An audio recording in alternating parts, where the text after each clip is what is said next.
Hai, welcome back to NTR bersama saya Non. Kali ini saya akan mereview salah satu series terbaik yang dimiliki oleh Netflix, La Casa de Papel. La Casa de Papel bila diartikan dalam bahasa Inggris adalah House of Paper atau Rumah Kertas. Pada awalnya konsep series ini akan diberi judul House of Paper, namun karena Netflix lebih dulu memiliki series yang cukup populer berjudul House of Cards, karena mengandung kemiripan dan dikhawatirkan penonton akan bingung, maka La Casa de Papel diberi judul Manejes untuk pasar internasionalnya. La Casa de Papel pada awalnya hanyalah sebuah TV series yang tayang di salah satu stasiun TV Spanyol, yaitu Antena 3. Terdiri dari 15 episode dengan durasi 70 menit per episodenya. Episode pertamanya tayang pada bulan Mei 2017 dan berakhir pada bulan November 2017. Di akhir tahun 2017, Netflix membeli hak siarnya untuk ditayangkan secara global. Karena memiliki durasi per episode yang terlalu panjang, kemudian Netflix mengedit ulang. Dari asalnya 15 episode dengan durasi 70 menit, diubah menjadi 22 episode dengan durasi 45 menit per episodenya. Kemudian 13 episode ditayangkan untuk season pertama pada Desember 2017, dan sisanya 9 episode ditayangkan untuk season kedua pada April 2018. Tidak ada yang menduganya, setelah tayang di Netflix, Manejes menjadi sangat populer. Di tahun 2018, Manejes mendapatkan penghargaan sebagai drama series terbaik di Emmy Award. Kemudian pada Oktober 2019, Manejes menjadi series nomor 3 yang paling banyak ditonton di Netflix, dengan mendapatkan 44 juta penonton. Berada di bawah Umbrella Academy yang mendapatkan 45 juta penonton dan Stranger Things yang mendapatkan 64 juta penonton. Yang perlu digarisbawahi di sini adalah Manejes tidak menggunakan bahasa Inggris, sehingga ini menjadikan Manejes sebagai series non bahasa Inggris yang paling banyak ditonton. Bahkan kritikus Rotten Tomatoes tidak segan untuk memberikan rating 100% untuk series ini. Dan orang di balik terciptanya series ini adalah Alex Pina sebagai kreatornya.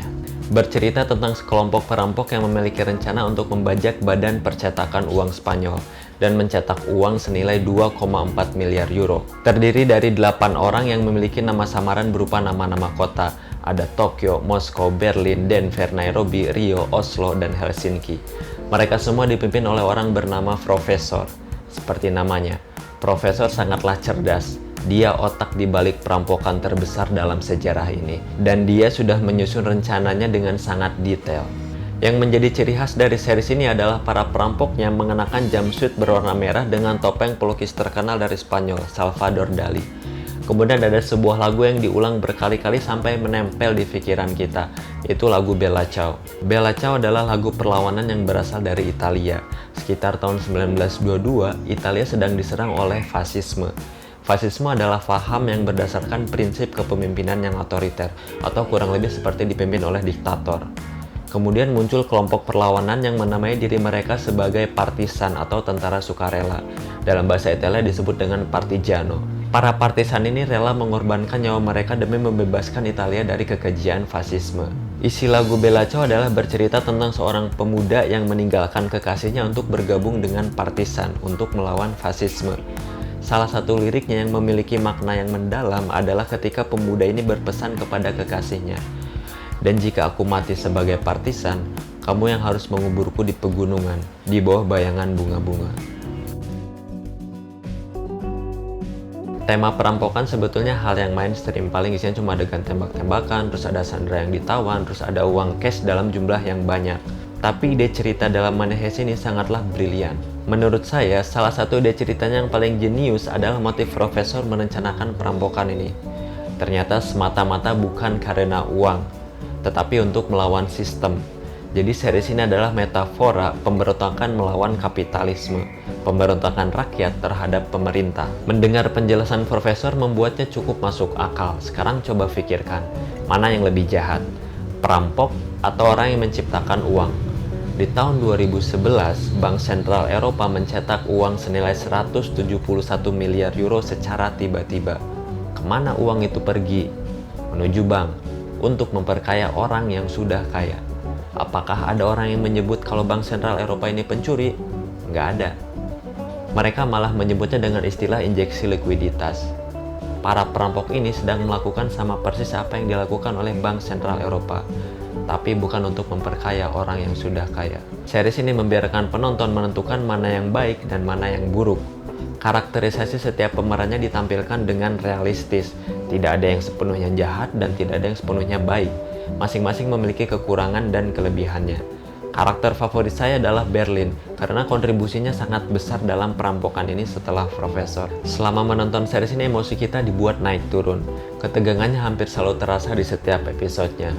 Sinematografinya juga ditampilkan dengan sangat baik untuk menjelaskan emosi karakter kepada penonton. Adegan favorit saya adalah ketika Profesor menyanyikan lagu Bella Ciao bersama Berlin sehari sebelum perampokan.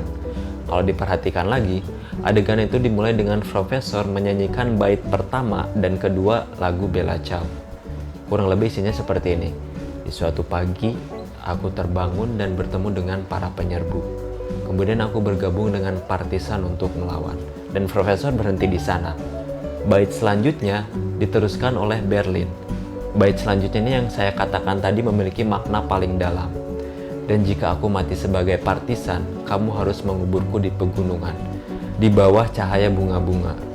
Dan akhirnya Berlin benar-benar meninggal. Jadi saya bakal kasih skor 90% buat Money Heist season pertama dan season keduanya.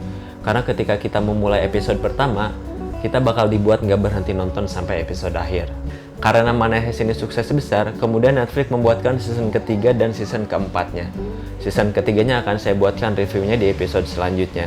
Jadi jangan lupa untuk subscribe dan tekan tombol loncengnya agar kalian mendapatkan notifikasi ketika videonya rilis. Sekian saja untuk video kali ini. Terima kasih sudah menonton. I'm Non. See you next time and Bella Ciao.